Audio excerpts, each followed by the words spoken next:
nouvelle dispensation chez Mikamat que nous sommes en train de prôner ou de défendre.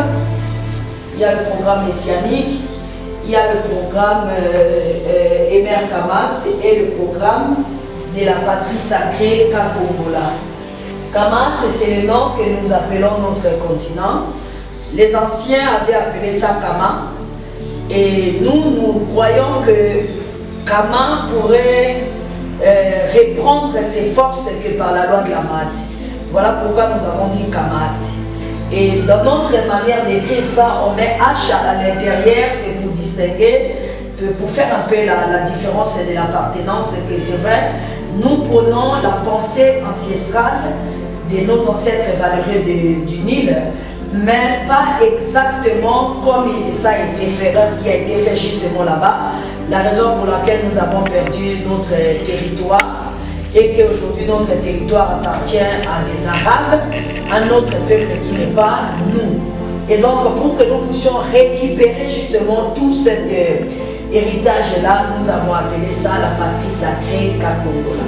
Donc c'est un programme de récupération de ce qui nous appartient, c'est un programme de retour à nos premières valeurs que qui a fait de nos ancêtres de la bastion des civilisations, le premier valeur qui a fait de nos ancêtres la bastion de la révolution des grands scientifiques de l'humanité. Ce sont ces premières valeurs-là que nous prenons, c'est ça que ces valeurs-là, nous appelons ça Kakongola. Donc c'est une patrie sacrée. C'est un programme que nous disons que un jour, on mettra au monde des enfants qui seront prêts à se battre pour récupérer l'ensemble de notre territoire tel que nos ancêtres l'ont bâti. Parce que pour nous, le fait que cette Égypte antique soit habitée par le peuple arabe, pour nous, c'est un grand échec et nous pensons qu'on peut encore récupérer. Même si nous, on ne peut pas, nos enfants vont continuer. Donc c'est un programme d'enfants.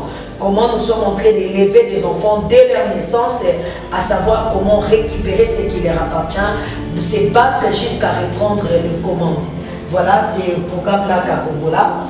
Kingdom Emer Kamat, c'est un programme d'émergence de la terre-mère, c'est l'industrialisation continentale, c'est un programme agroalimentaire, c'est un programme industriel dans toutes sortes de domaines. Donc, le programme messianique, c'est un programme pour tous ceux qui croient à un Messie quelconque, tous ceux qui croient à une entité quelconque. Nous leur disons qu'il n'y a aucun Messie qui viendra sauver. Vous êtes vous-même vos propres Messies. C'est pour ça que nous appelons ça royaume messianique Shama. Donc tout ce que vous voulez avoir, être dans cette vie, c'est vous qui le ferez. Il n'y a pas un Messie qui va venir de quelque part pour venir le faire pour vous. Il n'y a pas quelqu'un qui doit se déplacer pour faire pour vous. Vous êtes vous-même le Messie, puisque le Messie dont les gens, la majorité des Africains vénèrent aujourd'hui, Yeshua Mashiach, il a dit justement aux gens que vous êtes des enfants d'Élohim et donc vous êtes comme moi. Si vous croyez en moi, vous devez faire plus que ce que j'ai fait. Donc si réellement les gens croient à cette entité-là, ils devaient faire au-delà de ce qu'il a fait. Et donc c'est notre façon de leur dire que si vous croyez à un Messie, oh Kimbagu c'est notre Messie, oh Jésus c'est notre Messie, oh Mohamed c'est notre Messie, alors démontrez-nous qu'ils sont des Messies, parce que vous êtes leurs enfants, vous devez faire plus que ce qu'ils ont fait. Donc c'est la matérialisation des prophéties précédemment dites. Ça c'est le programme messianique. Alors le programme monarchique, c'est un programme qui regorge les personnes comme moi, c'est-à-dire les gens qui respectent ce qu'ils ont trouvé sur terre, mais croient fermement, fortement à l'intérieur d'eux, qu'au-delà de ce qu'il y a autre chose qui manque. Donc moi je dois venir apporter ce qui manque. Et donc ces gens-là, en français on les appelle les monarques. Ce sont des gens qui commencent une nouvelle ère, qui commence une nouvelle civilisation, une nouvelle pensée, une nouvelle idéologie, une nouvelle philosophie. Donc c'est des gens qui apportent un plus dans l'humanité pour faire avancer l'humanité. Donc c'est un programme monarchique. Alors dans le programme monarchique, il y a 3 types de monarchie. Il y a la monarchie suprême, c'est-à-dire c'est des gens qui sont focalisés sur la pensée de l'absolu suprême. Et il y a la monarchie sacerdotale, ce sont des gens qui sont dans la pensée de la spiritualité qui pense que au-delà du monde physique, il y a aussi un monde métaphysique. Donc il faut régler d'abord les problèmes dans le niveau métaphysique pour que ça soit manifesté dans le programme physique. Et il y a la troisième monarchie qui est la monarchie royale. C'est tout ce qui concerne la gouvernance de la cité, c'est-à-dire les politiciens, des rois, des reines et tous ces genres de programmes. Voilà le programme monarchique. Alors, ceci, ce sont les messages que nous lançons. Lui, mon époux, il s'appelle Awanga, il dit « Je suis Awanga ». C'est-à-dire, Awanga veut dire dans sa langue un guerrier ou un vaillant. Dans sa langue, c'est ce que ça veut dire. Maintenant, dans ma langue, Awanga veut dire ici, c'est moi. Donc, sur la terre, le Créateur m'a mis moi. C'est à moi de faire changer l'histoire de la terre. Ce que je veux de bien, c'est à moi de faire. Alors, on a tellement perdu beaucoup de temps, c'est pour ça qu'on dit racheter ces temps perdus. On a tellement perdu beaucoup de temps, c'est pour ça que nous disons racheter ces temps perdus.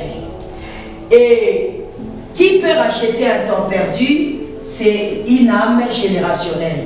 C'est une personne qui est capable de voir au-delà de sa génération.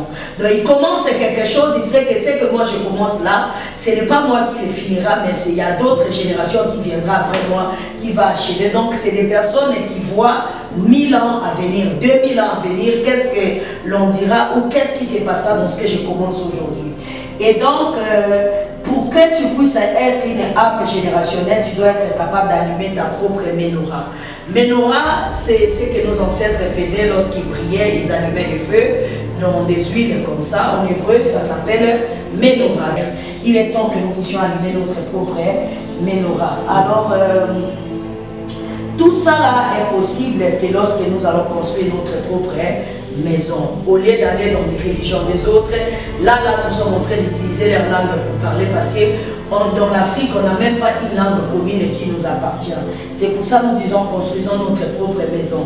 Donc nous sommes en train de se battre pour faire sortir une civilisation continentale, l'Afrique. Ceux qui pensent que c'est l'Europe qui doit donner des idéaux pour qu'on puisse suivre, c'est fini l'Occident. Ceux qui pensent que c'est l'Orient qui doit donner les idéaux et les philosophies, c'est fini l'Orient. Donc maintenant, l'Afrique, il est temps pour nous de retourner à comprendre qu'il n'y a plus rien que nous pouvons prendre à l'Occident ou à l'Orient qui pourra nous faire avancer. Même les langues qu'on utilise là pour communiquer, c'est toujours une sorte de néocolonisation. Et donc, il faudra pour nous de retourner à la Convention panafricaine pour discuter ensemble quelle langue que nous allons adopter et commencer à prendre ensemble pour que cela marche. Et ça marchera lorsqu'on sera un. Voilà le message que nous sommes en train de dispenser de ces côtés. Et de ces côtés de Rirama, de première, je suis Bokoseko. Bokoseko, c'est la génération des Amazones, ceux qui doivent ressusciter ceux qui étaient morts. Nous savons qu'on était puissants, nous savons qu'on était ci, on était ça, mais tout ça a été mort. Maintenant, Bokoseko veut dire que Bokoseko, ça, Bokonzi, Faki, Bonaseko. C'est-à-dire vous allez ressusciter le pouvoir que vous avez perdu, mais cette fois-ci, ça sera pour toujours. Je suis Kamit. Donc, je le reconnais, Kamit.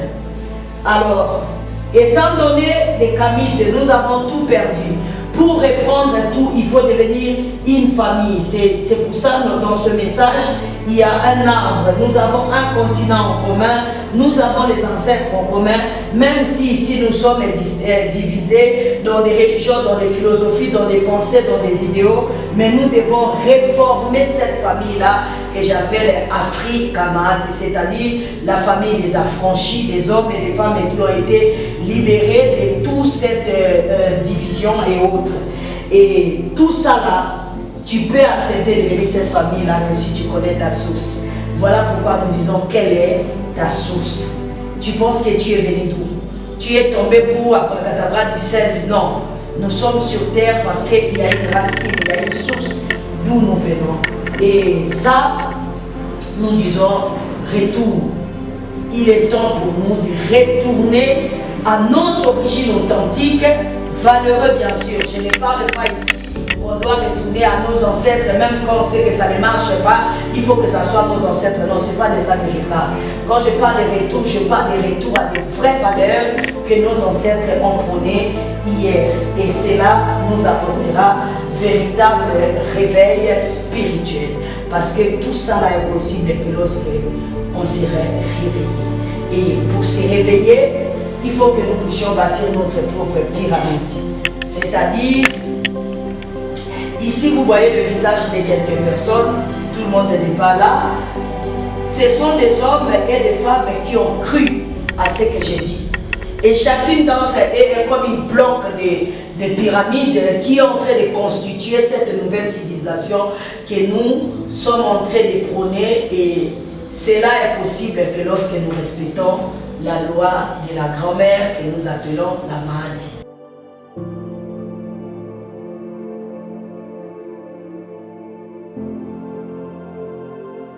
Qu'est-ce qui les concerne?